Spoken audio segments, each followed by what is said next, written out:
तो इस वीडियो में समझते हैं हम लोग main difference between light waves and sound waves. Main जो आप लोगों का डिफरेंस जानना है यहाँ पे कि लाइट वेव्स और साउंड वेव्स में क्या है, वो हमने यहाँ पे बोर्ड पे लिख रखा है। तो चलिए आज देखते हैं क्या है ये डिफरेंस।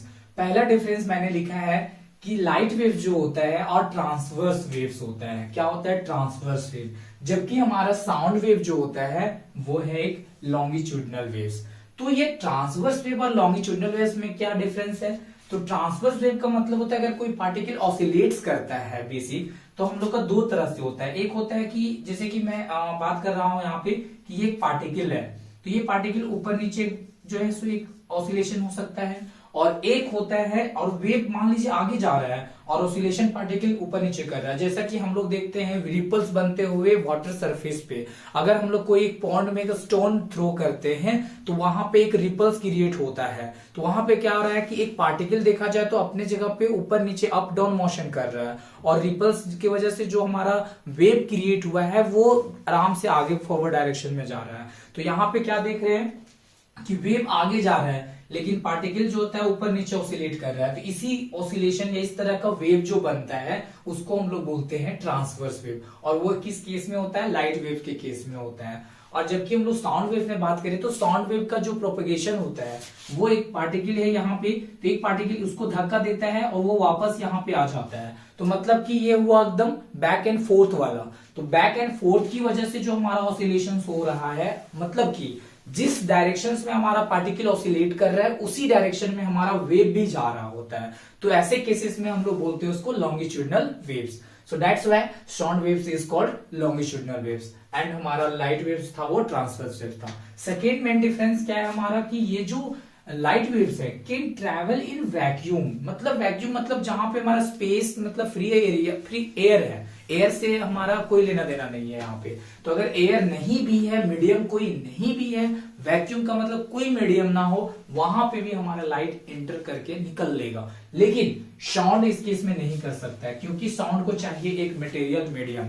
आप जाकर के देखो, आपके मान लो कि आपको एक ऐसा जगह पे रख दिया जाए जहां पे एयर है ही नहीं, कोई मीडियम ही नहीं है, तो आप क्या बोलोगे पता ही नहीं चलेगा। जैसे कि एक क्रिएट किया जाता है कि मान लीजिए कि आपको एक ग्लास के अंदर बंद कर दिया जाता है पूरी तरह से, तो आपका साउंड बाहर नहीं रिफ्लेक्ट कर आता है। कारण क्या है कि आप एक वैक्यूम की तरह वहां पर ट्रीट हो जाते हैं आउटसाइड से अगर देखा जाए तो बेसिक यहाँ पे यही है कि हमारा जो लॉन्ग साउंड वेव होता है वो वैक्यूम में ट्रेवल नहीं कर सकता है, पार नहीं कर सकता है।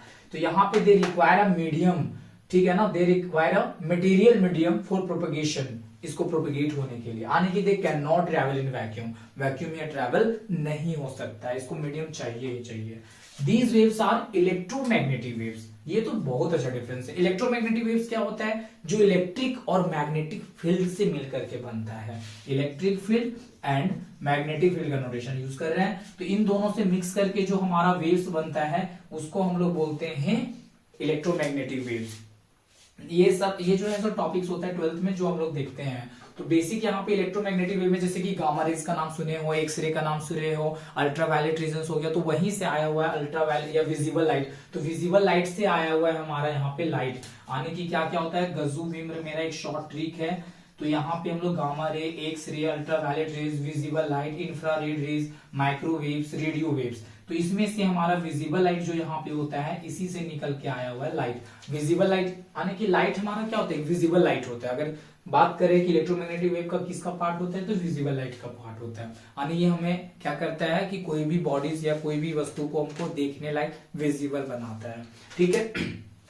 तो नेक्स्ट इसमें हम लोग देख लिए कि ये इलेक्ट्रोमैग्नेटिक वेव होता है, जबकि ये हमारा क्या होता है? मैकेनिकल वेव्स होता है। मैकेनिकल वेव्स का मतलब क्या हो गया? मीडियम जिसको रिक्वायर्ड होता है, जिसको प्रोपेगेट होने के लिए मीडियम होना मस्ट होता है। That's why sound waves are mechanical waves also.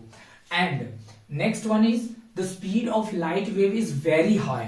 But yes, हम लोग एक इसमें जो है सो एग्जाम्पल याद आ रहा है कि आपको पता होगा कि जब हमारा बरसात का ठंडिंग का समय होता है उस टाइम पे क्या होता है कि हमें गरज सुनाई देता है, मतलब गरज मलक बोलते हैं। तो मतलब कि क्या होता है उस टाइम पे कि अगर हमारा दो क्लाउड टकराता है, बादल जब आपस में टकराता है, तो उस टाइम पे हमको ये बताइए कि साउंड पहले आता है या लाइट पहले आता है?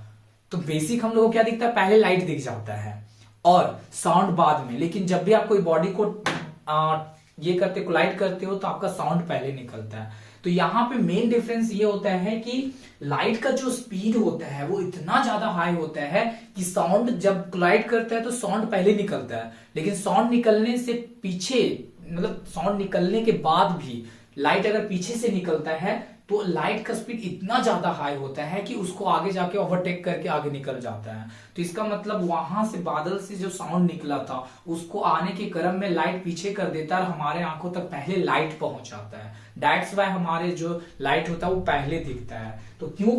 Speed of light is very high, इसका स्पीड जो होता है बहुत हाई होता है। देखिए यहाँ पे लिखा हुआ है, मेंशन किया मैंने कि एयर में जो इसका स्पीड होता है वो 3 × 10⁸ मीटर पर सेकेंड होता है। मतलब एक सेकेंड में ये अगर देखा जाए तो इसको हम लोग शॉर्ट में बोल सकते हैं कि अगर 3 जीरो इसको दे देते हैं तो 3000 लाख बोल सकते हैं कि 3000 लाख, या हम लोग इसको शॉर्ट में बोले तो 3 इसको दे देते हैं तो 3 लाख किलोमीटर, एक सेकेंड में 3 लाख किलोमीटर जो है वो ये तय करता है। जबकि स्पीड ऑफ साउंड वेव की बात करें इज वेरी लो होता है, 330 मीटर पर सेकेंड, ओनली एक सेकेंड में 330 मीटर ये जो है वो तय करता है।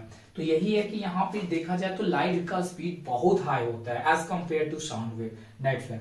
अब नेक्स्ट हमारा डिफरेंस है कि wavelength of light wave is very small होता है, of the order of. Wavelength क्या होता है बेसिक? तो वेवलेंथ का मतलब हो गया कि अगर कोई वेव बन रहा है तो एक कंप्लीट ऑसिलेशन या वेव कंप्लीट होने में जिसका लीनियर डिस्टेंस बनता है दैट इज कॉल्ड वेवलेंथ। तो यहाँ पे ये बहुत ही पास पास होता है, ये जो बनते हैं वो लाइट वेव के केस में क्या होता है बहुत ही पास पास होता है। इसी वजह से इसका जो वैल्यू आता है वो 10⁻⁻⁶ मीटर आता है। ये बहुत ही छोटा वैल्यू, अगर इसको हम लोग 1 बाई करके देखेंगे पॉजिटिव बना करके तो 10⁻⁶ आने 0.000 करके 6 बार आएगा 0, तो उस टाइम पे। लेकिन अगर हम साउंड वेव की बात करते हैं तो the wavelength of sound wave is in the range of 10⁻⁻2 metre to 10 metre, मतलब ये काफी ज्यादा इसका वेवलेंथ इसके कंपेरिजन में बड़ा होता है। तो ये मेन डिफरेंस था हमारा लाइट वेव और साउंड वेव के बीच में। तो अगर ये वीडियो अच्छी लगी हो तो please like, share and subscribe. Thank you everyone.